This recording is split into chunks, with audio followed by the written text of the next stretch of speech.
안녕하세요. 머리한 여자 시인입니다. 오늘도 제가 교육 영상을 들고 왔는데요. 지금까지 저희가 약터치에 대해서 배웠었죠. 염색이랑 연화, 펌제를 바를 때 쓰는 약터치에 대해서 배웠었는데요.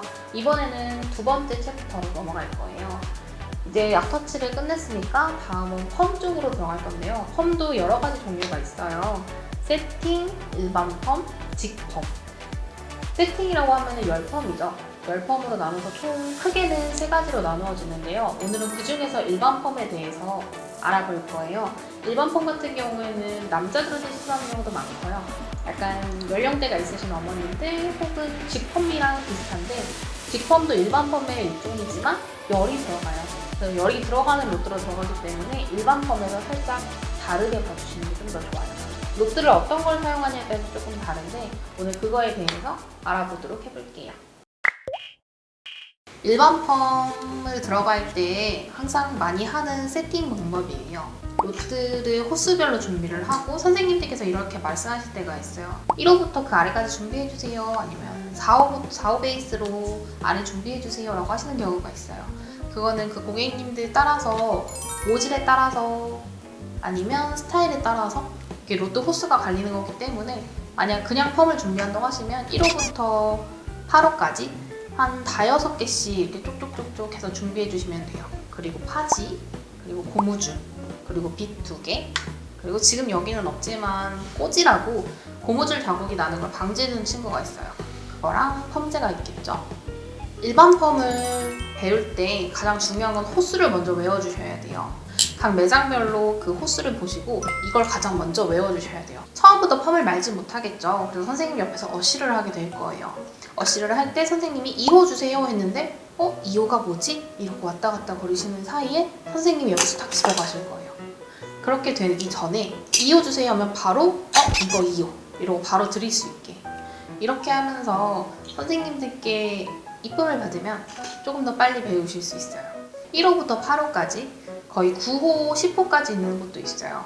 근데 9호랑 10호 같은 경우는 외우지 않아도 크기가 작기 때문에 금방 아실 수가 있어요. 근데 1호, 2호, 3호, 4호, 5호, 6호, 7호, 8호까지는 그래도 외워주셔야지 조금 더 편하게 하실 수가 있을 거예요. 서브 같은 경우에는 선생님들이 펌을 마실 때 옆에서 어시하는 거 그 순서를 알려드릴 거예요. 근데 이것도 여기서 센스가 갈려요. 펌을 들어갈 때 순서를 알고 계시면 그 센스가 따라올 수 있어요. 왜냐면 약재를 선생님께서 맨 처음에 약재 도포해주세요 라고 하면은 모발의 두피에 닿지 않게 모발 전체에 약재를 빗질하면서 도포하면서 빗질을 이렇게 먼저 해주시는 거예요. 빗질하시고 나서 선생님이 펌을 들어가기 시작하세요. 그때 가장 먼저 선생님이 섹션을 따서 빗질을 깨끗하게 해주셨을 때 파지를 먼저 딱 드려요. 우리가 펌을 말 때 파지를 먼저 놓고 롯들을 놓고 그대로 말아서 고무줄로 말죠. 그거랑 똑같아요. 선생님이 섹션을 깔끔하게 타고 손을 딱 뻗기 전에 이미 파지를 준비를 해주시는 거예요. 제가 선생님이 무슨 롯드 들어갈지 모르는데 제가 롯드를 어떻게 준비하죠? 라고 하시는 경우가 있어요. 이럴 때는 대부분 얼굴 페이스 라인, 탑의 앞부분 같은 경우로 하실 때에는 1호, 2호, 3호를 같이 들고 계시면 돼요. 선생님이 어떤 걸 쓰실지 모르기 때문에 조금 넓은 폭을 갖고 있다고 생각해 주시면 돼요. 그러면 선생님이 여기서 쓰실 걸 골라가겠죠? 어떤 걸 쓰실지 모르기 때문에 가장 많이 쓸 것 같은 거 이렇게 들어주시면 선생님이 알아서 꺼내서 써주시겠죠? 그 다음에 고무줄을 드리는 거예요. 고무줄을 드릴 때도 이렇게 드리는 게 아니라 엄지랑 검지 사이로 이렇게 벌려서 선생님이 편하게 가지고 가실 수 있게 펼쳐주실 때 4번째 손가락이랑 검지랑 엄지를 이렇게 펼쳐주시는 거예요. 저 같은 경우는 이렇게 많이 펼쳐요. 자, 이제 우리가 일반 펌을 말게 됐을 때 경우에 대해서 배울 건데요. 맨 처음에 배우게 되실 때는 백부터 먼저 들어가게 되실 거예요. 그 전에 이제 우리가 펌제 약 도포를 먼저 다 하겠죠? 약 도포를 다 할 때는 뒤에서부터 차근차근 여기 먼저 바르시고 여기도 바르고 발라서 빗질로 꼼꼼하게 섹션을 떠가면서 골고루 다 빗질, 약이 다 묻었는지 두피에 닿은 곳은 없는지 체크를 먼저 다 해주시는 거예요. 그렇게 먼저 다 해주시고 나면 섹션을 나눠야겠죠? 섹션을 나누실 때는 여기 보면 이어백 부분에 우리 선생님께서 커트해 놓으신 대로 그 투블럭 라인이 있으실 거예요. 투블럭 라인과 백에서 이어지는 부분에 꼭지점이 있으실 거예요. 꼭지점을 그대로 양쪽 면을 이어주시면 돼요. 일직선으로 가운데 정 가운데 보일 수 있게 라인을 딱 넣어주시는 거예요. 그리고 뜨실 때 여기를 일직선으로 하시는 것보단 끝에가 살짝 조금 더 모아지는 형식으로 말아주시는 게 훨씬 더 좋아요. 왜냐면 일직선으로 떨어지게 되면 여기 끝에 모발이 많이 얇아서 잡힐 부분이 없을 경우도 있거든요. 그래서 살짝 가운데로 모아서 해주시는 게 제일 좋아요. 우리 네이프도 점점 모아지잖아요. 그 라인 그대로 타고 간다고 생각해 주시면 돼요.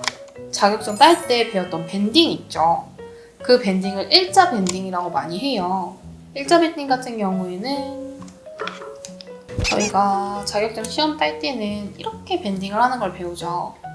자격증 시험 준비할 때 이렇게 밴딩을 배워요. 근데 실질적으로 필드에서는 이렇게 밴딩을 하지 않아요. 이렇게 밴딩을 하지 않는 이유는 밴딩이 너무 세서 자국이 너무 강하게 남기 때문에 하지 않아요. 일반 펌을 했는데 일반 펌 같은 경우에는 우리가 만 모양 그대로 펌이 나오는 거거든요. 그렇기 때문에 이 밴딩 자국이 세거나 로트를 꺾어서 말거나 이런 경우에 그 모양 그대로 펌이 나오기 때문에 이렇게 밴딩을 쓰지 않고 X자 밴딩이라고 많이 써요. X자 밴딩 같은 경우에는 똑같이 말고 해주실 때 여기 우리 눈앞에 여기 3개가 먼저 보여요. 하나, 둘, 3개 먼저 보이는데 그 첫 번째 친구한테 한번 걸고 정 가운데로 한번 걸어요. 그럼 이 3개 뒤에 밴딩이 가겠죠? 그 다음 똑같은 위치에 3개 첫 번째 위로 가요. 그 다음에 여기 절반으로 나눠주신다고 생각하고 하나, 둘, 셋, 세 번째 아래로 들어가서 그대로 한 번 더 걸어주시는 거예요.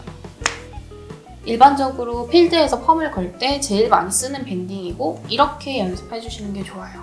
하나, 둘, 셋, 세 번째 칸에서 네 번째 손가락에 고무줄을 걸고 절반 첫 번째 하나, 둘, 셋, 첫 번째 가운데 사이로 들어가셔서 네 번째 손가락에 그대로 걸려있는 고무줄을 가지고 첫 번째 칸으로 다시 돌아가시는 거예요.